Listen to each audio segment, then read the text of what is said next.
Assalamualaikum warahmatullahi wabarakatuh.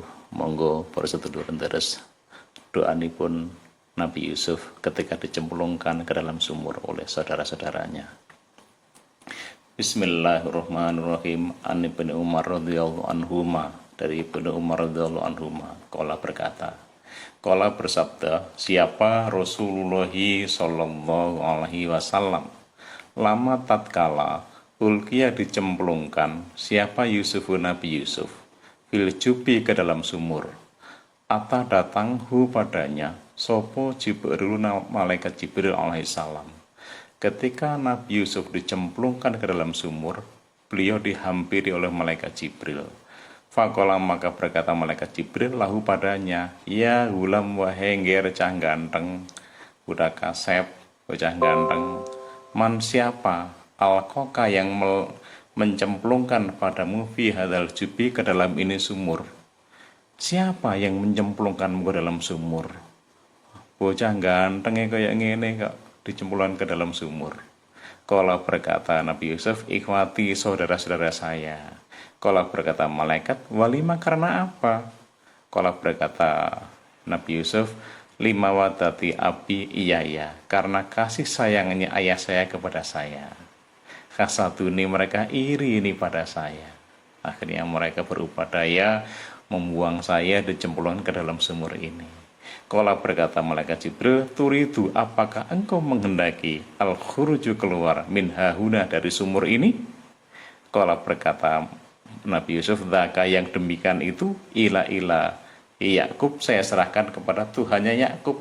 Untuk urusan itu saya berserah diri kepada Allah. Kala berkata malaikat Jibril, kul, berdoalah kalau begitu, Allahumma inni as'alukal mahzun, maaf, Allahumma inni as'aluka bismikal mahzun wal maknun ya bati'as samawati wal ard ya dzal jalali wal ikram anta ghafirli dzambi wa tarhamni wa anta ja'alali min amri farajan wa makhrajan wa anta rizqni min haitsu wa anta rizqni min haitsu ahtasibu wa min haitsu la ahtasibu. Allahumma ya Allah, ini sesungguhnya aku as'aluka minta padamu bismika dengan menyebut asmamu al-mahzuni yang tersimpan, wal maknuni yang tersembunyi, ya bati'as samawati wal ard, wahidat yang menjadikan langit dan bumi, ya dzal jalali wal ikram, wahidat yang mempunyai keagungan dan kemuliaan, anta firoli, ampunilah saya, dzambi dosa-dosa saya, watarhamni dan kasihilah saya, wanta ja'alali dan jadikanlah untuk saya, min amri urusan-urusan saya, farajan jalan keluar. Tiap urusan-urusannya dimudahkan, ada solusinya, ada jalan keluarnya. Wa makhrajan dan kelapangan hati, kebahagiaan dalam menghadapi segala situasi. Wa antarzuqo dan berilah rezeki pada saya min haitsu ahtasibu, dari sekiranya yang saya perhitungkan, yang saya duga. Wa min haitsu dan dari sekiranya al-ahtasibu yang tidak saya perhitungkan atau yang belum saya perhitungkan. Beri saya rezeki baik yang sudah saya perhitungkan, sudah saya sangka, sudah saya duga, maupun rezeki yang belum saya perhitungkan. Rezeki yang dihitungkan misalnya ya gajian, nanti tanggal berapa dapat gaji berapa. Rezeki yang tidak diperhitungkan ya banyak, ya, proyeknya goal, ya, dapat dagangannya laku keras, atau rezeki-rezeki yang lain yang tidak kita sangka-sangka. Fakola, maka membaca Nabi Yusuf pada doa tadi, faja'ala, maka menjadikan sopo Allah lahu untuknya min amrihi urusannya farjan jalan keluar. Nabi Yusuf membaca doa itu, dalam segala hal urusannya ada jalan keluarnya. Wa makhrajan dan kelapangan hati, selalu bergembira, selalu berbahagia, legowo dalam menghadapi segala situasi.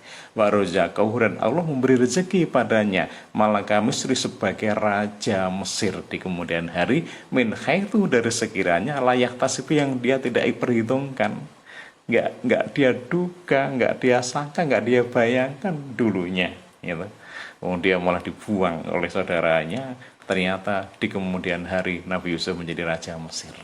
Fakola maka bersabda sopo Nabi sallallahu alaihi wasallam, Allahu biasakanlah bihaul kalimati, membaca kalimat tadi, kalimat doanya Nabi Yusuf. Kenapa? Fa innahuna, maka sesungguhnya kalimat tadi doa al mustafina, doanya orang yang pilihan, al akhyari yang terpilih, rawahu ad-darul manthur. Nah, dari hadis ini ada beberapa poin. Poin pertama adalah doanya Nabi Yusuf itu tadi, ya. Itu tadi Rasulullah menegaskan itu doanya orang pilihan, maka biasakan membaca doa itu. Minta rezeki yang kita sudah kita perhitungkan maupun yang belum kita perhitungkan.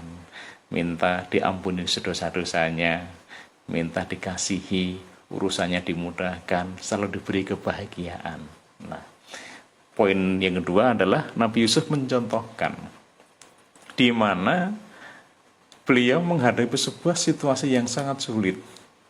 Orang yang seharusnya melindunginya, mengayominya, menjaganya, saudara-saudara yang lebih tua, bahkan mereka mencelakainya.